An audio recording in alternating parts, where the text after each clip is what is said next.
Hi everyone, my name is Stephanie Franklin and today I'll be talking to you about my Buddhism paper which is titled Diversifying the Makeup of the Sangha. So first I'll talk about my introduction. So what is Buddhism? Buddhism is a religion that has appealed to the masses for generations. In the religion of Buddhism, there's a belief that individuals are in control of their own path towards enlightenment. The highest goal of practicing Buddhism is to reach nirvana. And nirvana is the undescribable process which occurs when an individual wants to become awakened. Siddhartha, also known as the Buddha, was the first person to have ever reached enlightenment. Before becoming the Buddha, Siddhartha enjoyed living an upper-class lifestyle during his youth and later realized that those pleasures are subject to aging, illness, and death, which cannot provide lasting happiness. After recognizing the sufferings presented in the world, he began his journey to enlightenment.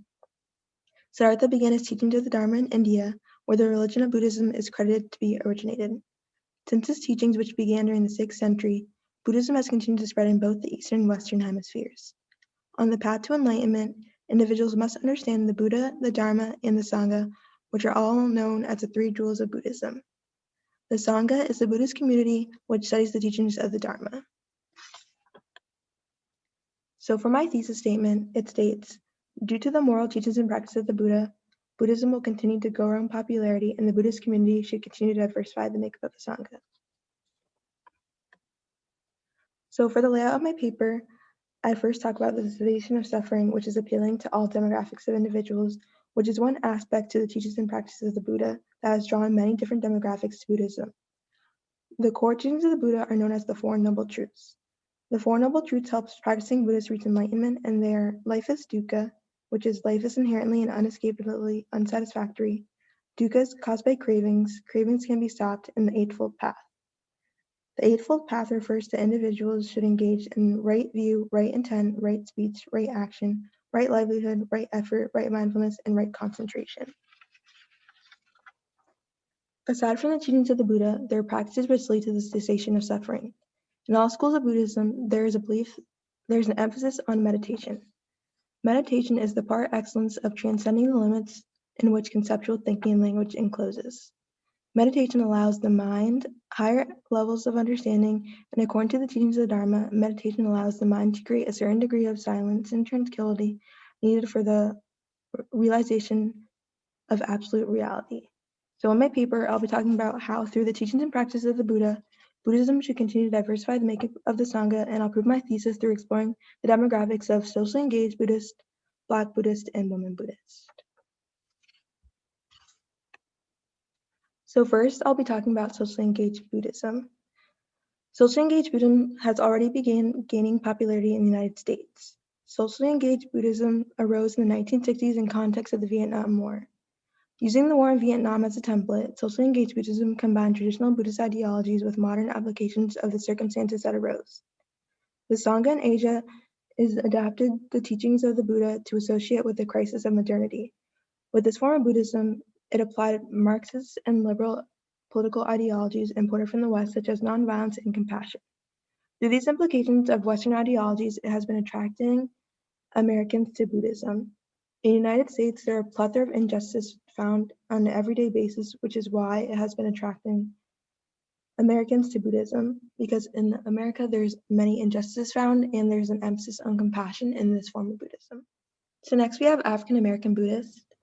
African Americans are a demographic of individuals who are drawn to the teachings and practices of the Buddha. Applying the teachings of the Dharma, it is supposed to eliminate suffering.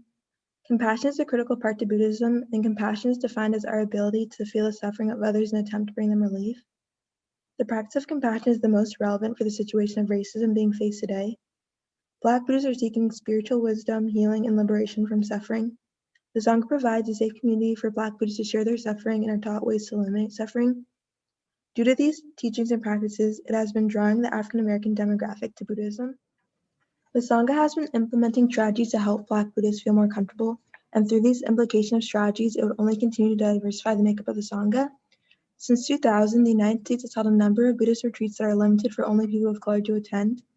This creates a community where Black Buddhists are seen and are visible. It's also beneficial to have Black Buddhist teachers present at these retreats.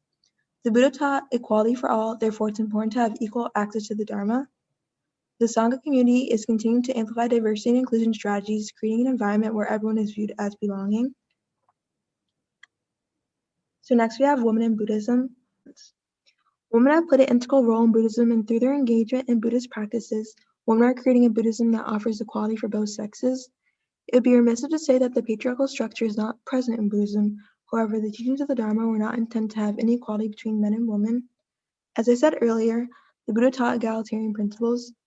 There are women in Buddhism that would like to restore women's voices in the Sangha, and this is shown through their engagement in projects, workshops, writing, and publication. Through these implications, it has transformed Buddhism into providing gender equality amongst men and women. The teachings found in the Dharma encourage ideologies of spreading loving kindness to all sentient beings, which is known as the Bodhisattva vow. Both men and women are fighting to abolish the patriarchal structure found within Buddhism. So, in conclusion, Buddhism has migrated significantly from its regional starting point of India, and as long as Buddhism continues to teach ideologies used to better the lives of everyday people, Buddhism will continue to grow in popularity due to the teachings of the Dharma. Through meditation, it teaches individuals Buddhist philosophies such as interdependence and impermanence.